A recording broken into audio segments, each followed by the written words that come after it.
Tanggal 26 September hari ke-270. Bacaan Zakaria pasal 7-8.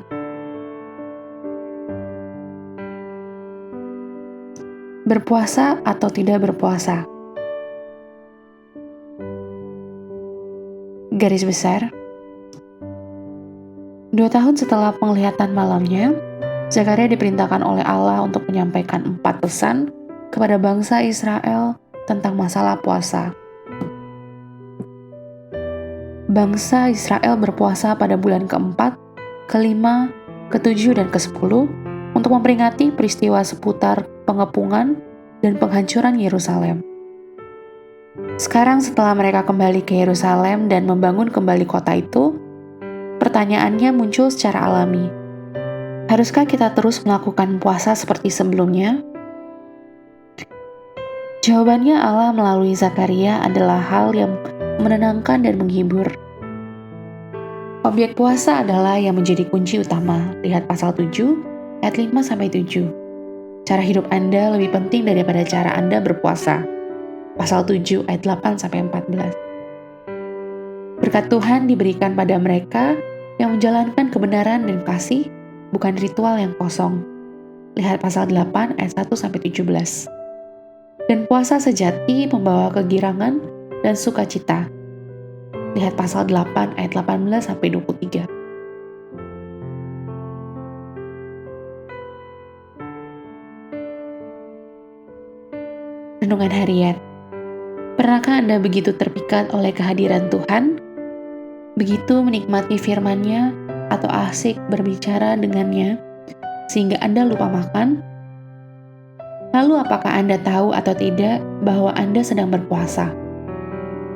Bagian bacaan hari ini memberikan komentar Tuhan tentang puasa. Pada intinya, berpuasa lebih merupakan sikap daripada tindakan. Anda dapat berhari-hari tidak makan, tapi sebenarnya Anda tidak berpuasa jika motif Anda salah. Ingat orang-orang munafik dalam Matius pasal 6, ayat 16-18. Sebaliknya, Anda bisa berada dalam sikap puasa sejati bahkan saat Anda menikmati perjamuan. Dengan menggunakan konkordasi yang baik, lakukanlah pencarian pada Alkitab untuk menemukan hal apa lagi yang harus dikatakan tentang puasa. Anda akan menemukan bahwa Daud, Hizkia, Ezra, Nehemia, Esther, Yesus, dan banyak tokoh Alkitab lainnya juga berpuasa. Perhatikan khususnya mengapa orang-orang ini berpuasa. Kemudian tanyalah kepada Tuhan apa peran berpuasa yang seharusnya ada dalam hidup Anda.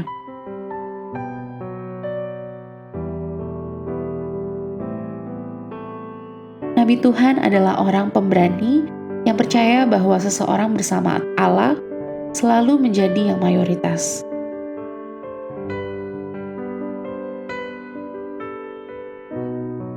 Pendalaman.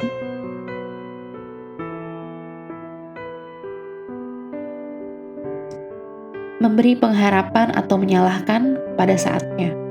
Zakaria pasal 7 ayat 11-14. Inilah pertanyaan rumit dengan jawaban yang signifikan. Siapa yang bertanggung jawab dalam mencerai-beraikan bangsa Israel sebagai suatu bentuk penghukuman? Menurut Zakaria pasal 7 ayat 11-14, ada 3 pihak yang terlibat. Allah yang memulai penghakiman, musuh-musuh Tuhan yang melaksanakan penghakiman, dan umat Tuhan yang pada akhirnya bertanggung jawab atas penghakiman karena dosa-dosa mereka adalah penyebab yang mendasarinya.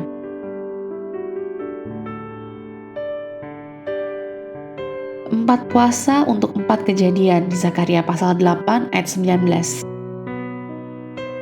Menurut Zakaria pasal 8 ayat 19, orang-orang melakukan puasa pada bulan ke-4, ke-5, ke-7, dan ke-10. Satu peristiwa malapetaka dari masing-masing pada bulan tersebut dijelaskan dalam 2 Raja-Raja pasal 25. Dapatkah Anda menemukan tragedi yang diabadikan oleh puasa tersebut?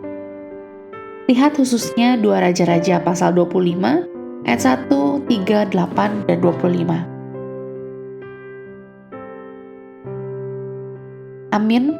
Tuhan Yesus memberkati.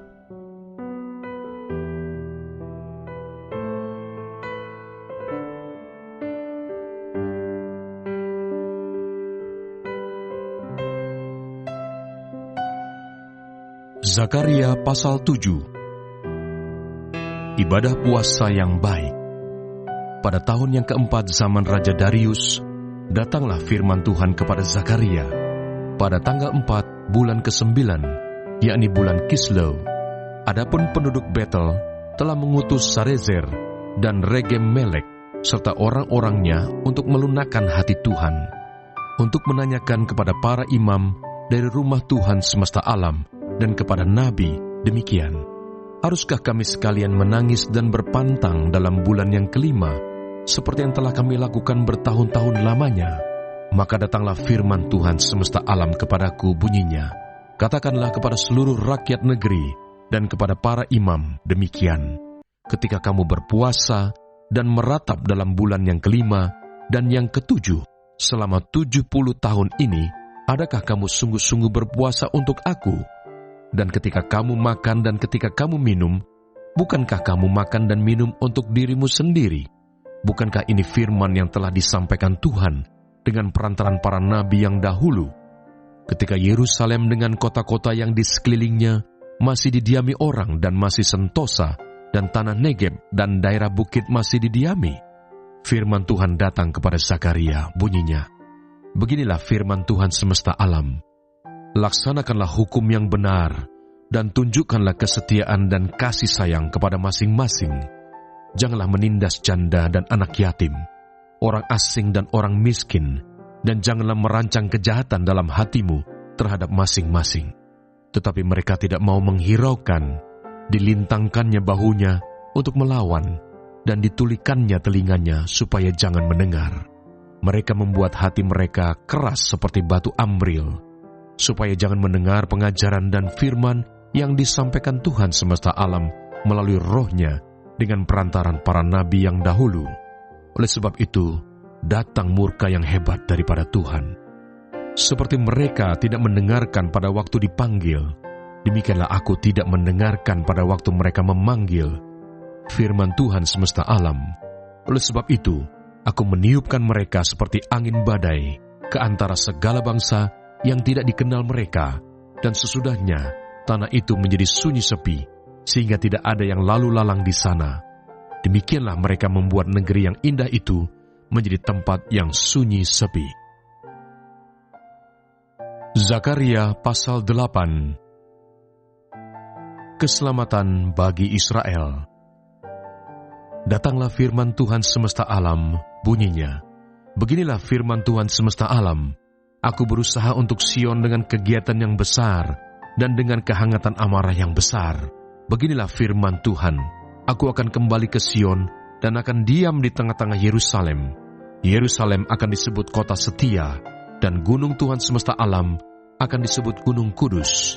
Beginilah firman Tuhan semesta alam, akan ada lagi kakek-kakek dan nenek-nenek duduk di jalan-jalan Yerusalem, masing-masing memegang tongkat karena lanjut usianya. Dan jalan-jalan kota itu akan penuh dengan anak laki-laki dan anak perempuan yang bermain di situ. Beginilah firman Tuhan semesta alam, kalau pada waktu itu sisa-sisa bangsa ini menganggap hal itu ajaib, apakah aku akan menganggapnya ajaib? Demikianlah firman Tuhan semesta alam. Beginilah firman Tuhan semesta alam, sesungguhnya aku menyelamatkan umatku dari tempat terbitnya matahari sampai kepada tempat terbenamnya, dan aku akan membawa mereka pulang, supaya mereka diam di tengah-tengah Yerusalem. Maka mereka akan menjadi umatku, dan aku akan menjadi Allah mereka dalam kesetiaan dan kebenaran. Beginilah firman Tuhan semesta alam.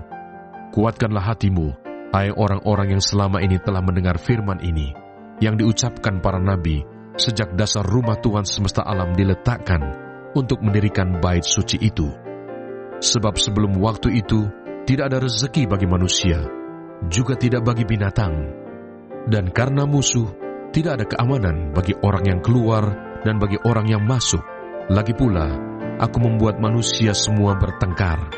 Tetapi sekarang, aku tidak lagi seperti waktu dahulu terhadap sisa-sisa bangsa ini. Demikianlah firman Tuhan semesta alam. Melainkan, aku akan menabur damai sejahtera, maka pohon anggur akan memberi buahnya, dan tanah akan memberi hasilnya, dan langit akan memberi air embunnya. Aku akan memberi semuanya itu kepada sisa-sisa bangsa ini sebagai miliknya. Dan kalau dahulu kamu telah menjadi kutuk di antara bangsa-bangsa, hai kaum Yehuda dan kaum Israel, maka sekarang aku akan menyelamatkan kamu, sehingga kamu menjadi berkat. Janganlah takut, kuatkanlah hatimu. Sebab beginilah firman Tuhan semesta alam, kalau dahulu aku telah bermaksud mendatangkan malapetaka kepada kamu, ketika nenek moyangmu membuat aku murka, dan aku tidak menyesal, firman Tuhan semesta alam, maka pada waktu ini aku kembali bermaksud berbuat baik kepada Yerusalem dan kepada kaum Yehuda. Janganlah takut. Inilah hal-hal yang harus kamu lakukan. Berkatalah benar seorang kepada yang lain, dan laksanakanlah hukum yang benar, yang mendatangkan damai di pintu-pintu gerbangmu. Janganlah merancang kejahatan dalam hatimu seorang terhadap yang lain, dan janganlah mencintai sumpah palsu, sebab semuanya itu kubenci. Demikianlah firman Tuhan. Datanglah firman Tuhan semesta alam kepadaku, bunyinya, beginilah firman Tuhan semesta alam. Waktu puasa dalam bulan yang keempat, dalam bulan yang kelima, dalam bulan yang ketujuh, dan dalam bulan yang ke-10, akan menjadi kegirangan dan sukacita, dan menjadi waktu-waktu perayaan yang menggembirakan bagi kaum Yehuda. Maka cintailah kebenaran dan damai. Keselamatan bagi bangsa-bangsa. Beginilah firman Tuhan semesta alam. Masih akan datang lagi bangsa-bangsa dan penduduk banyak kota, dan penduduk kota yang satu akan pergi kepada penduduk kota lain, mengatakan, marilah kita pergi untuk melunakkan hati Tuhan dan mencari Tuhan semesta alam. Kami pun akan pergi. Jadi, banyak bangsa dan suku-suku bangsa yang kuat akan datang mencari Tuhan semesta alam di Yerusalem dan melunakkan hati Tuhan. Beginilah firman Tuhan semesta alam. Pada waktu itu, 10 orang dari berbagai-bagai bangsa dan bahasa akan memegang kuat-kuat punca jubah seorang Yahudi dengan berkata, kami mau pergi menyertai kamu, sebab telah kami dengar bahwa Allah menyertai kamu.